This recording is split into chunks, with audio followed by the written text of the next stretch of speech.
আজকের ভূমি রেকর্ড ও জরিপ অধিদপ্তরের রেকর্ড কিপার পদের প্রশ্ন এর ব্যাখ্যাসহ সমাধানে আপনাদের সবাইকে স্বাগত।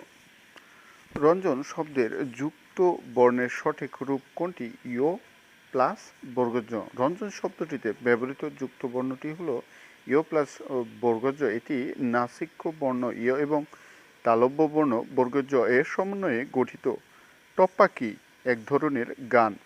টপ্পা হলো এক ধরনের বিশেষ ধরনের লঘু ধ্রুপদী গান। বাংলায় এই গানকে জনপ্রিয় করেন রামনিধি গুপ্ত, যিনি নিধু বাবু নামে পরিচিত। প্রত্যক্ষ উক্তি আগামীকালের পরোক্ষ উক্তি কি? পরদিন।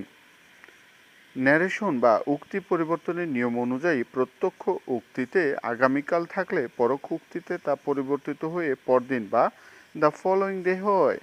স্কুল স্কুল একটি ধ্বনি পরিবর্তনের কোন রীতির উদাহরণ? এটি একটা আদি স্বরাগম।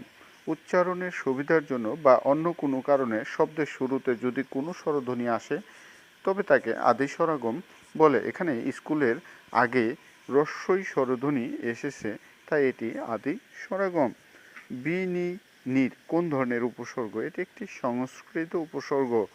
এগুলো তৎসম বা সংস্কৃত উপসর্গ। বাংলা ভাষায় মোট 20টি সংস্কৃত উপসর্গ রয়েছে, যেমন প্র, পরা, অব, বিনি, নির ইত্যাদি। 25 বছর পূর্ণ হওয়ার উৎসবকে এক কথায় কী বলা হয়? 25 বছর পূর্ণ হওয়ার উৎসবকে এক কথায় বলা হয় রজত জয়ন্তী।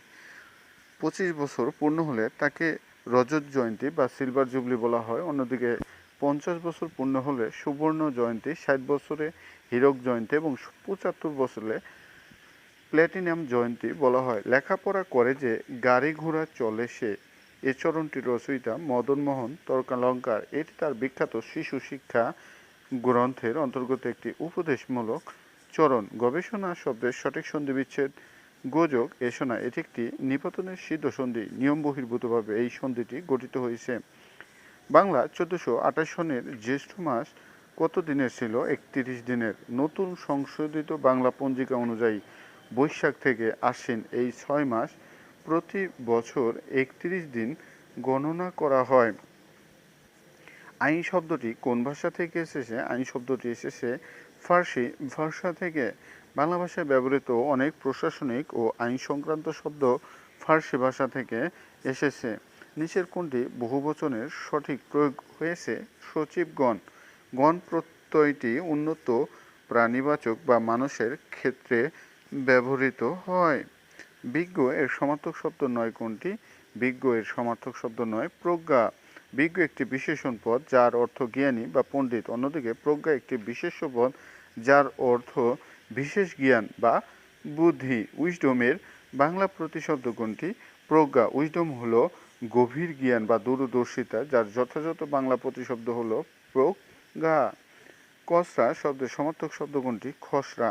ভূমি জরিপ বা দাপ্তরিক কাজে প্রাথমিক হিসাব বা রেকর্ডকে খসড়া বা খসড়া বলা হয়। বাংলা ভাষার প্রথম সাময়িক পত্র কোনটি? বাংলা ভাষার প্রথম সাময়িক পত্র দিগদর্শন।